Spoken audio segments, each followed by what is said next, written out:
This is a story of destiny and chance, of fate and happenstance, coincidence and divine providence.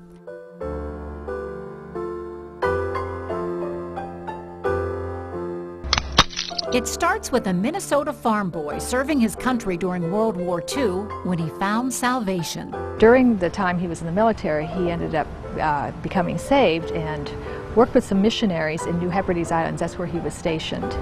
My mom was a New York City girl, Long Island, New York, and she was in the Salvation Army, a kind couple because she was very, very poor. Took her in and took her to the Salvation Army. That's where she got saved. Elmer and Corrine found God. Then they found each other in Bible college, married, and believed in their hearts they were destined to be missionaries. But first he had to serve as a pastor in a small Alabama church, making $50 a week. And they had to somehow raise $1,000, an astronomical amount of money in post-World War II America, to fund their own passage to Thailand. My mom was this great prayer warrior. She believed God was going to send the money, and sure enough, one day my dad came home and he had a check for $1,000. And it came from a couple in Toledo, Ohio, who randomly picked my parents from this list, sent them this check. The faith and random kindness of total strangers sent Corrine and Elmer on the path that would define their lives. They got to Thailand and were sent to a little town way up by the Laotian border along the Mekong River called Nong Khai. We were the only foreigners except for one Catholic priest, and that's where they settled in. Settled in to save souls and to raise their own family. We were like the upper class for this village because we had a car and we had a house. And I can remember my mother saying to me when a couple of years back that she felt really bad that I only had one doll. And I remember looking at her surprised because none of the Thai kids around me had any dolls, so by comparison I always felt like I had a lot. Eve thrived, even though 9 months a year she was in a missionary boarding school in Vietnam during the Vietnam War.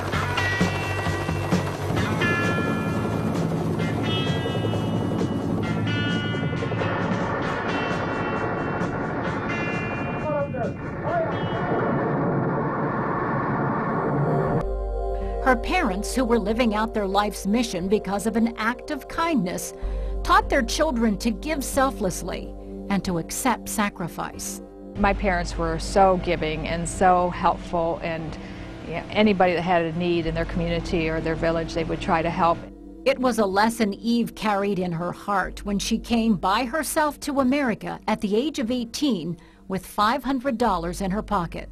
A lesson that got her through college, through the Ohio State University Law School. At the age of 34, elected as the first female judge on the Franklin County bench.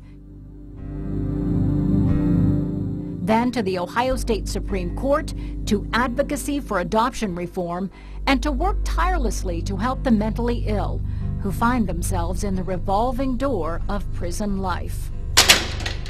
I really feel like in some way that's my mission. I still have that sort of religious side, and I feel like there's not a lot of people that pay attention to that issue. It's not a very politically popular issue, and my job, frankly, gives me some clout to work on it. And Eve carried on her parents' mission of kindness to strangers, along the way helping elderly people from her church with wills and estate planning, church members like Ethel Morris. And one day she came in and she was very upset, and I said, "Ethel, what is wrong?" She said, "I have this sister named Violet Moon, and she has this brain condition and she has to have brain surgery, but they canceled her insurance and we don't know what we're going to do." And I said, "Well, why did they cancel her insurance?" She said, "Well, she forgot to pay her premium. She's been so forgetful lately."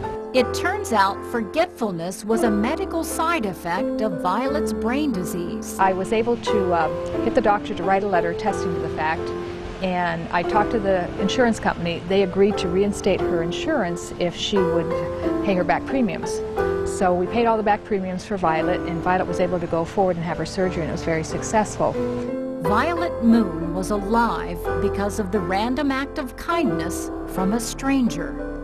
So when Eve's missionary parents came to visit some months later, Eve wanted her new friends to meet them. She called Ethel. She said, "Well, I'll call up Violet Moon and see if she can come as well." So she calls up Violet and says, Eve Stratton's parents are coming to church on Sunday. Can you come with me? And Violet said, oh, I love missionaries. I know a lot of them. What are their names? Said their names are Corrine and Elmer Sahlberg, which was my maiden name. There was a pause, and then Violet said, 35 years ago, my husband and I gave $1,000 to Corrine and Elmer Sahlberg to go to Thailand. And I had no idea there was a Violet Moon in my life. It was a total shock to find that out.